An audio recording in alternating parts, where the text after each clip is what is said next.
Great. Thank you, Kathy. I'm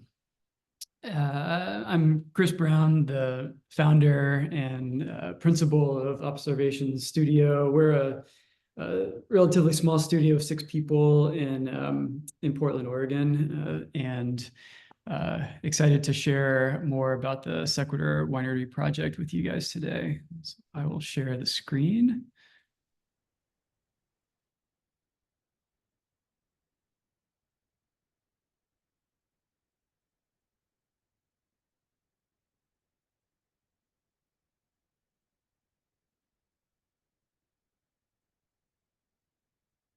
Okay.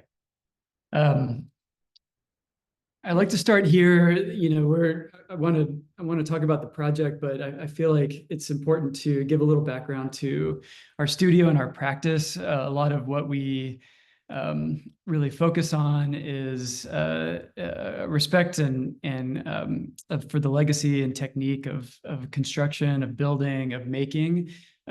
Everybody in the studio, we're all kindred spirits and makers together, and we're passionate about materiality, about the scale of the hand, about a detail about how all these things come together, and also, a deep respect for technique of the place. And wherever we're practicing, wherever we're building, we try to bring a lot of that passion to the project and be really reverent to the way things are put together in the particular place or with the particular project. And this is a photograph of a corner of our studio.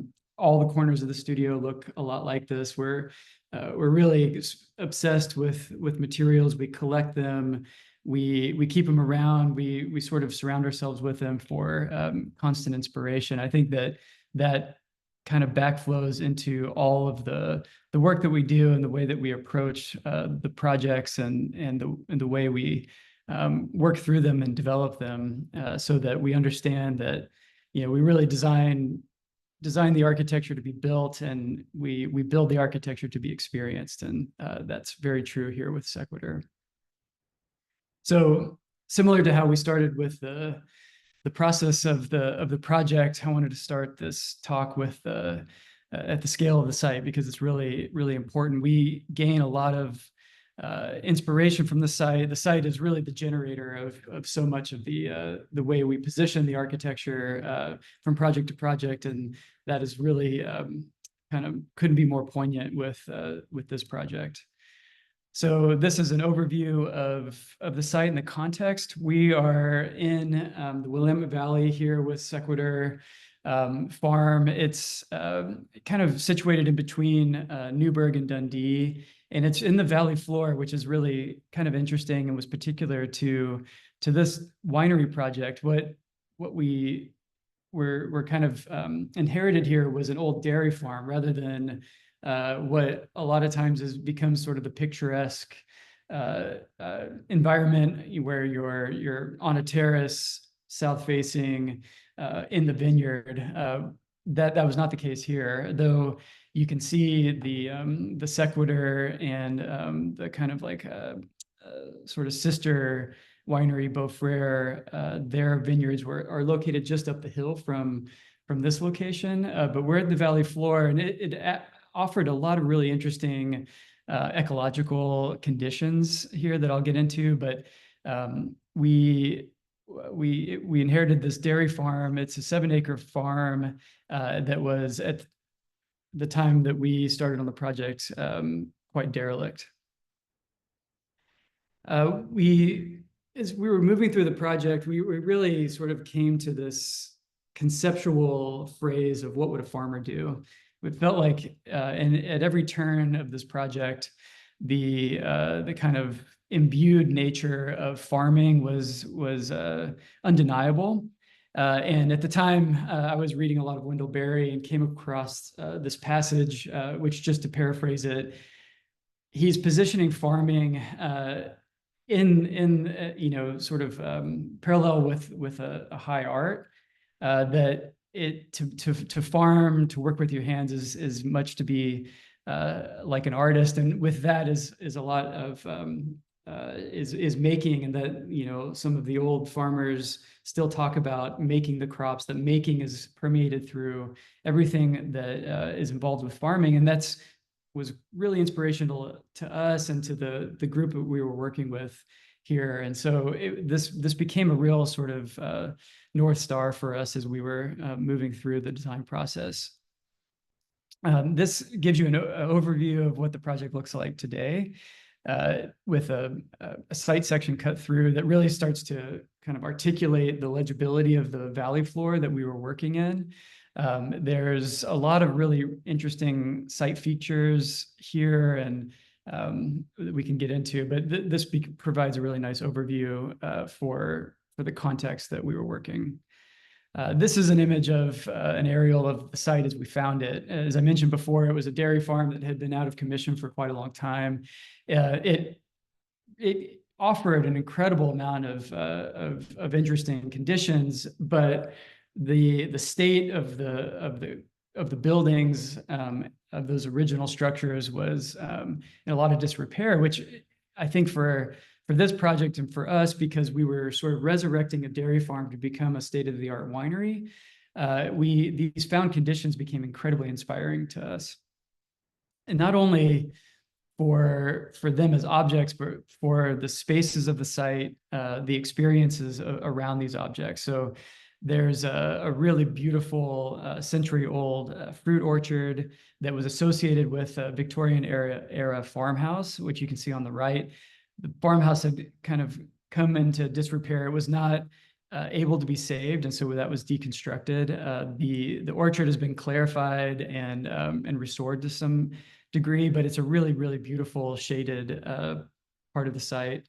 The barn itself, it was agreed upon really early on that the barn is really the soul of this project. It's the soul of this farm, and you know that it became the focal point for a lot of the work that we did here. But you can also see on either side of it were some lean-tos that were constructed after the original barn was built, and then a small terracotta block building, which was the milk shed. So as the milk delivery truck would come onto the site, they would drive past this, and it had ports in the walls, and the milk would move from the inside the milk shed in those tanks to the trucks, and then it would carry on down the road to be delivered to everybody in the neighborhood. The barn, the interior of the barn was beautiful. You know, the structure of the barn, being a heavy timber sort of pole barn structure, was really beautiful. There was just an array of gorgeous patina that had sort of fallen on everything. You can get a sense for the lower level, the image on the left, which you know, is kind of full of light. The structure was painted white at some point and still kind of held that really beautiful color. And then the hayloft on the image on the right, which is upstairs to the barn, and it was amazing because it was quite a dark space, but light was just trying to penetrate every nook and cranny. It was like light wanted to get in to this space so desperately, but in its sort of found condition, it was an incredibly inspiring, very volumetric, beautiful vaulted space. And then the kind of the way in which the barn itself was put together, and the sort of idiosyncratic nature of that, the way the farmer and the hands that put it together, you can really sort of read. There's a lot of legibility in the decisions that they made because everything is exposed and expressed, and it really kind of offered a lot of clues to the techniques that were used with the construction of the barn. And then the evidence of occupation everywhere. It was really, really interesting to sort of walk through it. There's, you know, the bathroom project that never happened, the tools left on the ground, the one glove that were left next to the tools, and then this really compelling sort of found artifact of these rusted steel plates with these really beautiful figures knocked out of them. Every sort of where every place you turned, it was just nothing but inspiration and a lot of fodder for us to be thinking about as we were considering the transformation of this site to a winery. But really where it all starts is this idea of the family farm. And so we thought about all the components of what that means, and we cataloged this, and then we presented it back to the client. And the client is in the upper left. They own the property and also the proprietors of Sequitur Winery, and they're incredibly familial in how they embrace the communities around them. That kind of alludes to big sort of family lunches. They own goats. They make honey. There's a lot of activity on the farm, a lot of productive activity on the property, and we wanted to sort of imbue that in the architecture and sort of have a way to support that in the way that the architecture works. But at the end of the day, it's all about the wine. You know, they want to make wine here. They make some of the best Pinot Noir in the country.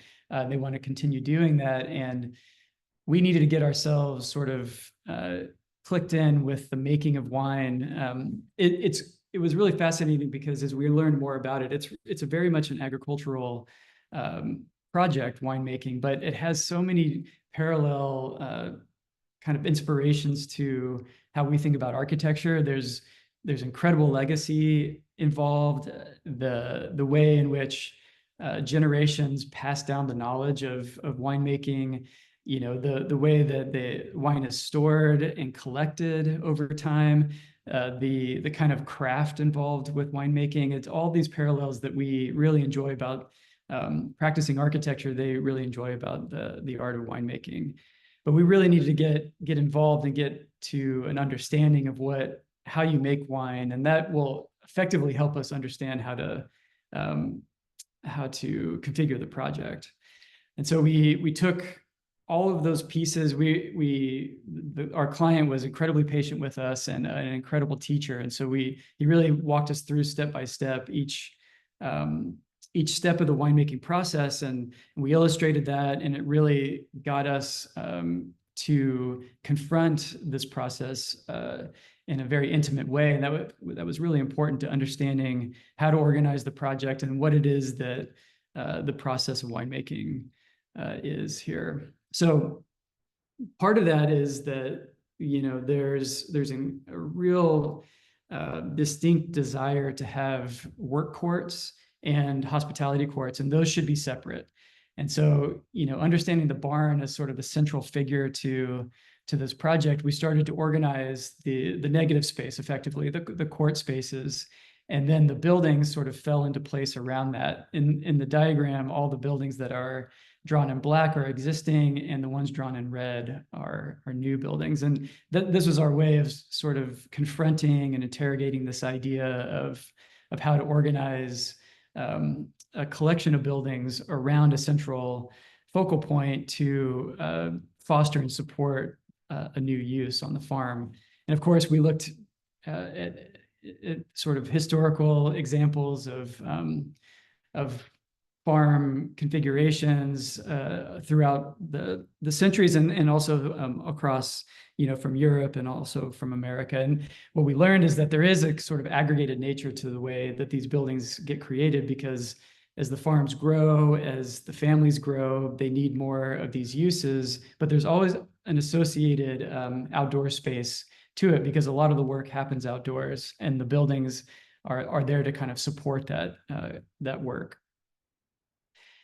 And, you know, again, with the barn being this focal point and always asking what would a farmer do, we were really inspired by all the woodworking joints that we found throughout the way that the timber frame barn was constructed, and particularly the scarf joint, which relies on the central pin for its structural integrity. And that became a really clear, identifiable, conceptual foundation for how we can start to organize these buildings around the barn being the focal point. And that also sort of brought up other questions about what does it mean for for this barn to be central and celebrated? And then how do we distinguish, integrate, and find a clear legibility between what is old and what is new? And that's done both through planning exercises, but also through a kind of a position about materiality, about building technique, and about how we can sort of bring all these together so that they read distinct unto themselves, but it feels like a consistent whole together. And that influenced this site master plan model. This is our concept model for the site master plan. All of the material that was used in building this model came from the site. We were collecting materials all along the way on every early site visit that we had to the farm, grabbing these, and then constructed this model out of all of that material so that there's a real sort of authenticity between what the architectural process is doing and how that's reflective of the actual site conditions that are happening on the farm.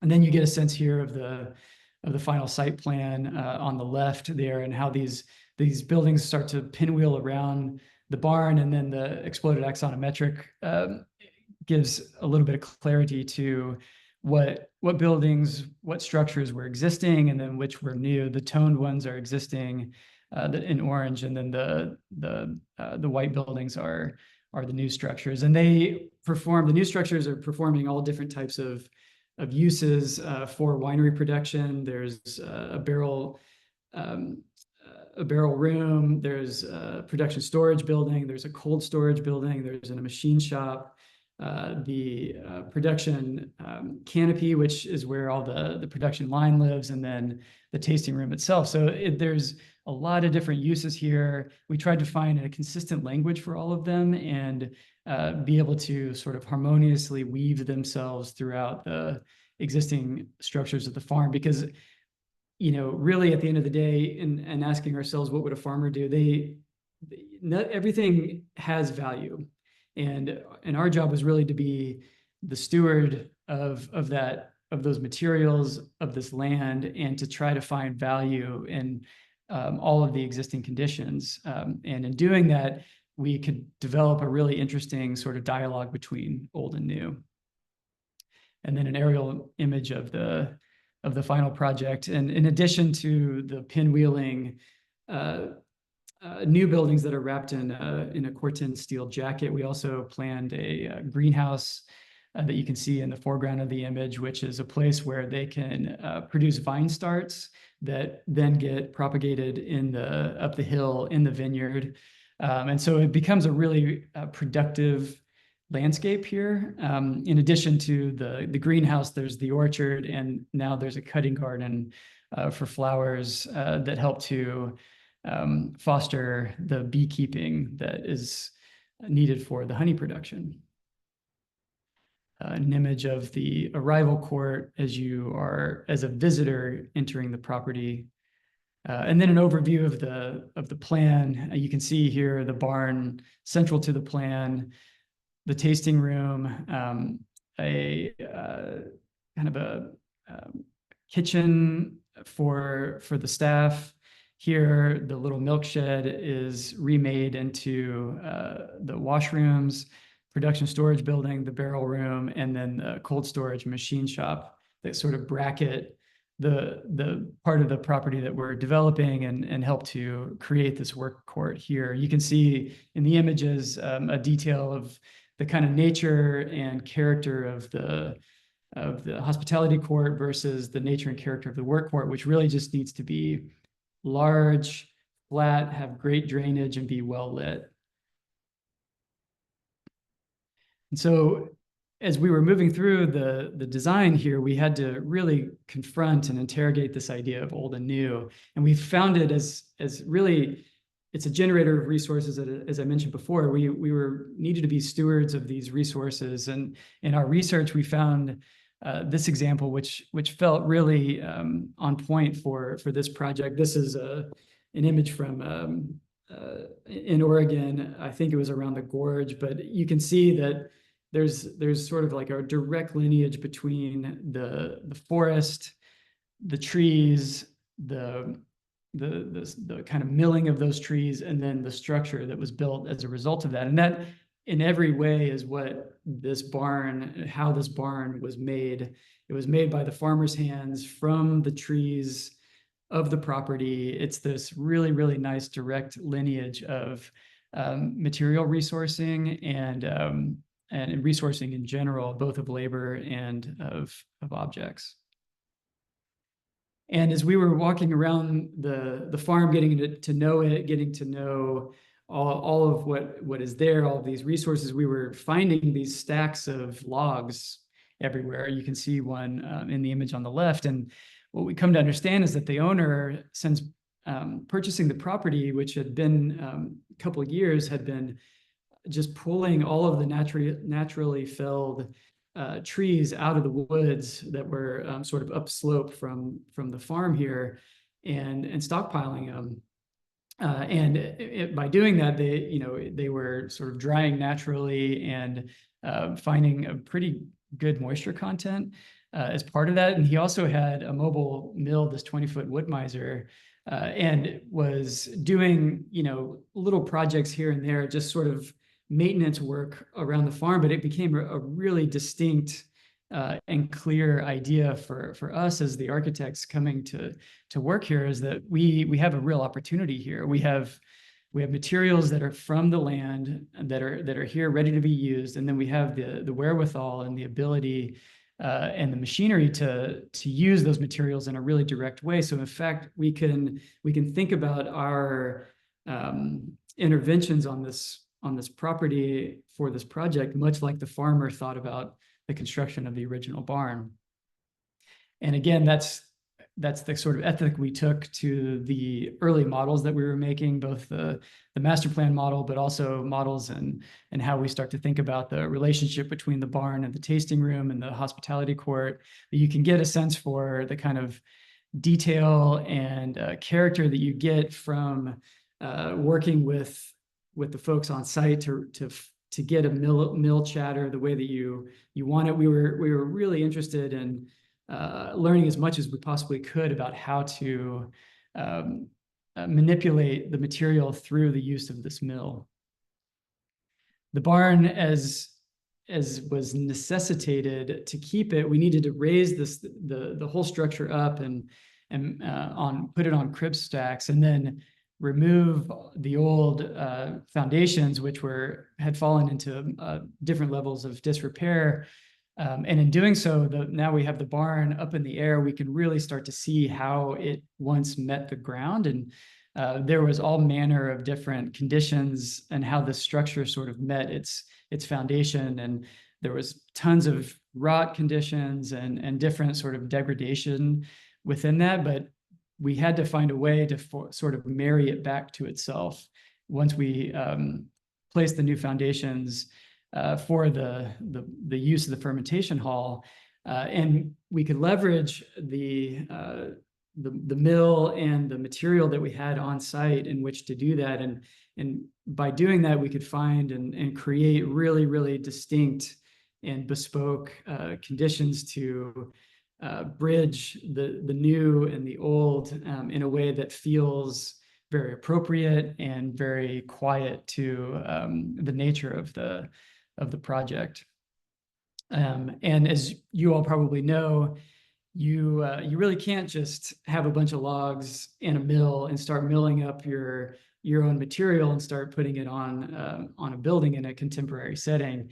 Everything needs to be graded. All the lumber needs to be graded, which is really a mechanism for protecting the market, which makes a lot of sense. But in this case, because the construction industry has moved so far past this very unique scenario that we have here, we needed to find somebody that would come and grade this lumber. And as luck would have it, this person lived 15 minutes down the road and drove by the property to and from work every day. So he would stop off and say hello to everybody, grade what had been milled the day before, and they could be using it. This also came into great use because the construction of this project started in January of 2020. So very quickly, we were in the depths of the pandemic and facing incredible escalation in timber prices. And so a lot of that we were able to kind of allay through the use of milling and grading the lumber on site. And we took that further as well. We found that we needed to structure all of the new buildings and the way in which these large swinging overhanging roofs that provide a lot of useful outdoor space, covered outdoor space, would need to be structured. So we designed a truss system that is the backbone for how all of the new buildings are structured. And that was also milled by the material that was pulled from the site, on the site. And then these trusses were constructed in one of the buildings that was one of the new buildings, the machine shop building that was on site. So they had a quick, covered, safe place to build these in a kind of shop-like condition. And then in cases where we couldn't always rely on wood, a lot of the kind of interior conditions of the fermentation hall throughout harvest are cleaned constantly, and they need to get hosed down all the time. It's a very, very, very wet area. So in these cases, we sort of lifted the existing timbers off of any surface that would be wet, and then bridged that gap with a custom steel collar with a knife plate integrated into it. And that sort of bridges the new to the old in a different way. And it was really inspiring because at the same time that we were thinking through this detail, we were also learning a lot about how they graft vines. And it's really integral. This winery does it every year. They take old vines and they marry it with new growth vines, and they marry those together and graft them. And so we were learning a lot about how in which they do that, but it became a very clear and considered relationship between the vine grafting and then what we were doing with the architecture. And then as it comes full circle, as the fermentation hall was completed, we visited a few weeks after that and then found a crew sitting in the fermentation hall right next to one of these conditions, actively grafting the vines for the next start of the next year. So here's an image of the barn post its restoration project. You can get a sense too for that white terracotta block building that was the milk shed. That was deconstructed piece by piece and reconstructed after a new slab was poured and a new configuration was installed for the washrooms. The barn and this building both have the existing rusted metal roof, which was removed and cataloged and then replaced as it was. And then the rest of the new buildings are clad in Corten steel that are, sort of is a nod to the agricultural legacy of the project, but also the kind of iron-rich soil that is all around this area, which is what really produces the world-class Pinot Noir that we find in the Willamette Valley. An interior of the fermentation hall of the barn, you really get a sense for how celebrated this interior is, that the barn is really the kind of center of gravity for the property. And in doing so, it becomes almost ecclesiastical in its proportions and the way that it's articulated. Part of that was to cut a consistent ridge skylight through the roof, and then also remove the floor, the central aisle of the floor, leaving the existing timber beams, which were effectively just trees that they had dressed and installed as beams when they originally built the barn. And it was really fascinating. They were alternated between the base of the tree and the top of the tree, so that taper that is just natural in the expanse of that log sort of neutralizes itself because they've alternated the dimension. And an image from that second floor. They're looking down through the fermentation hall, and then up, you can see the ridge skylight. We manipulated and needed to reinforce the existing structure, and did that in a really careful way, in a very quiet way. The barn is all seismically upgraded, of course. There was very little lateral in the existing barn, and that's all done through very discreet cross bracing around the perimeter. And then in cases where we needed to change the configuration of the existing timber, these steel plates were fabricated and installed very carefully to almost go away, so that there's nothing in the new interventions that was done to distract from the kind of legacy of the barn, save for the kind of central atrium that was created. And all of those interventions were done in a blackened steel, so that there's a legibility between what is old and what is new. Another really fascinating aspect to the found conditions that we had here was an old grain silo, a vertical grain silo, which was made of concrete staves. The images on the left there are what we found when we got the project. It was really strong, in fact, because it's just a really strong shape, but it was absolutely getting overtaken by nature. Vines all over it, but the owner really wanted to do something special here, and so we needed to confront how do we use this? What is its kind of ultimate how does it support this farm and this the way that this winemaking facility in a really authentic way? And part of what needed to happen just functionally is that there was an underground silage pit that the farm had used to move all the manure from the dairy cows so that they could create compost, and therefore sort of complete the cycle for the rest of the farm. They used the compost for the rest of the productive areas of the farm. And the owner was really intent on using that old silage pit for the barrel cellar. We needed to find a way to get down there. So in our very earnest way, we were showing them many different options for how we can integrate a stair into the barn. And none of them really felt quite right. And at some point, the owner said, you know what, we have this silo. What if we just use it and we excavate below it, creating a circular opening that then connects to that underground silage pit that we can use as the barrel cellar. And while we're at it, let's just put a spiral stair within that silo, which, if that alone was the project here, we would be thrilled. But it added so much really interesting complexity to this project. And it did, in fact, give this silo a real sense of place and a real use for the way that the winery needed to function. So that's what we did. The silo was deconstructed piece by piece, cataloged.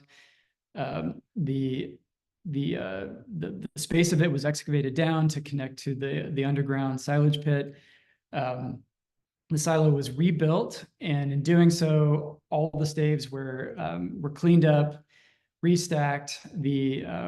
The tension rings were replaced, and then the whole interior of it was shotcrete to reinforce that structure. And then we designed a spiraling steel stair that cantilevers off of the walls of that, and that left the center of the stair open so that they can move barrels in and out of the center of that stair from the barrel cellar back up to the ground floor of the work court. And then some final images of that stair.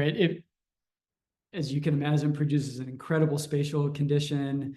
It's really amazing to move up and down it. We also needed another stair for egress from the second floor of the barn. So this is used as that in that capacity as well. And then those original sort of beguiling steel plates that we found on the property in our early site visits were sort of revisioned and then made into doors that take you from this spiraling stair to the barrel cellar.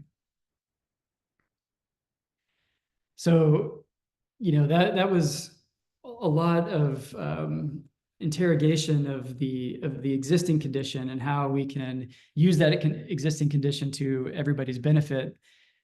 With the tasting room, this was an all new building, and it was one that we knew that visitors were going to be using almost exclusively, as opposed to the other new buildings, which were very back of house and related to wine production. The tasting room was sited on this really interesting axis between an old or endangered Gary oak savanna, which is the Oregon white oak, which is an incredible species of tree and is harder and harder to find and is protected. So that ran north-south, and then east-west was an existing stream that was utilized as part of the way that the barn was sited, which was on access to that stream. And then at some point had been diverted with a culvert underground and then reemerges across the road. So there was a really kind of clear placement of where this tasting room should be. It's the most charged part of the site. And that's where we sited it. And you can see here the way that these roofs kind of open up at the corner to allow for one of these Oregon white oaks to emerge through the project and create sort of a dialogue between the new buildings and the existing landscape. The sort of material order of that was really inspiring to us. The Douglas fir forest that was up the slope, and as a relationship to this Oregon white oak. So that really became the kind of codification of the materiality, and that's how we made the initial site model. This wood slab that we found on site was really interesting. It had this kind of deep pitch mark to it, which was a result of an old growth forest going from an old growth to a clear cut forest, and that drastic change of light and availability of light and how quickly it grew split the tree, which was a nice sort of metaphor for the stream and the way in which the tasting room and the barn sort of bridge the gap that's created by this natural feature, and how can we sort of use the creek in a way that sort of can elevate the user experience. And this is an image of being in the hospitality court, looking through the tasting room right on axis with the creek beyond. And the way in which the tasting room was conceived is that it's all of these sort of oak-lined window boxes, and they provide different sort of experiences of within the tasting room, but they connect you directly to different aspects of the site and the farm. Here you can see it in plan, that axis that we were just looking at through to the creek. It's a sort of a heavily pochade plan where all the back of house is behind the walls, and then we can sort of puncture that with exclamation points for areas where we make these direct sort of frames that help to frame areas of the landscape.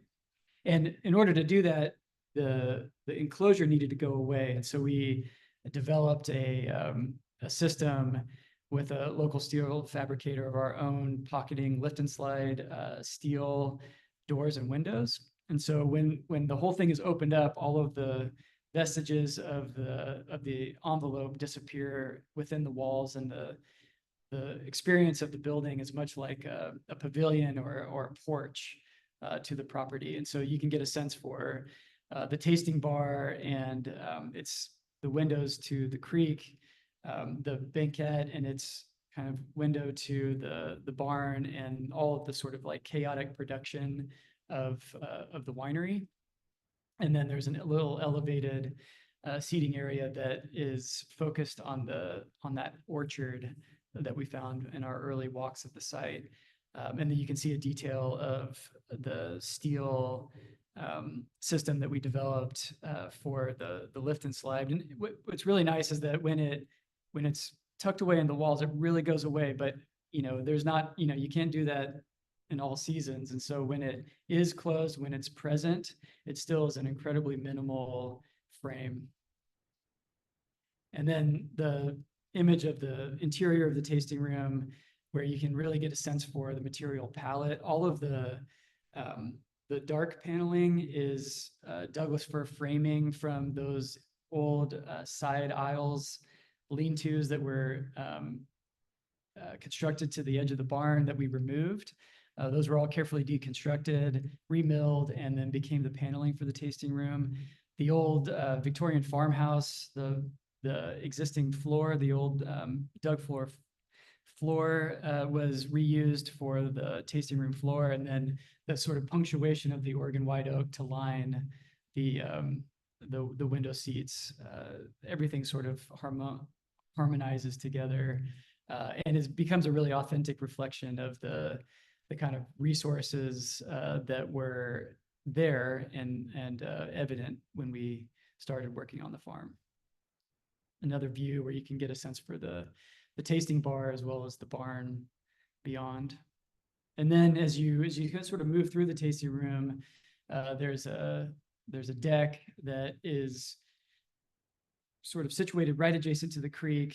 When it's running, the sound of the creek really reverberates, and the whole kind of experience of being on the backside of the tasting room as it relates to the existing orchard is a real stark contrast to the sort of arrival court, and even further to the interior of the fermentation hall of the barn. Some details of other exterior seating areas. The idea was that there was hospitality space kind of dotted all throughout the project, and so that the visitor could really get a sense for an experience for all areas of the site. An image of the approach to the tasting room. This sort of hospitality wing in the evening. Again, you can see the terracotta block milk shed as it's been reconfigured to the washrooms, the communal kitchen here, and then the tasting room and its situation to the creek. And then again to the overall kind of view of the farm after the project has been complete. So with that, I will thank you all and turn it over to questions. Thank you, Chris. Feel free to put, excuse me, questions in the chat or to unmute yourself and ask out loud.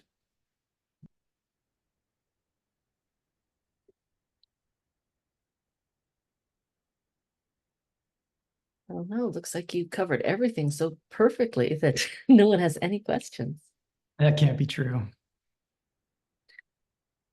Michael says that it's an absolutely gorgeous project, and I agree. It's beautiful. Thank you. Appreciate that. Kylie says that they visited the winery this fall and it was very inspiring. Here we go. David is asking, what was the grain silo originally constructed out of? It was the same concrete staves that the existing or the post renovation grain silo is constructed out of. We just reused those same staves to rebuild it and use the same tension rings around those, and then added the shotcrete in on the interior to help structure the stair. So effectively, it's just the same material that was there before. Genevieve asks, when was the project completed? 2022. Just in time to be entered into the 2023 design awards. Yeah. Another very beautiful project mention here. Thank you, David.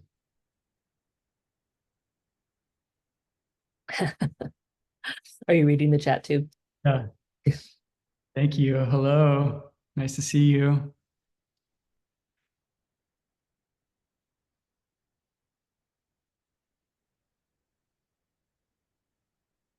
Well, if there aren't any other questions, I guess that we can end a little bit early. We've done enough so that you can still get your CE. So Just under the wire. just under the wire. Thank you, Jay.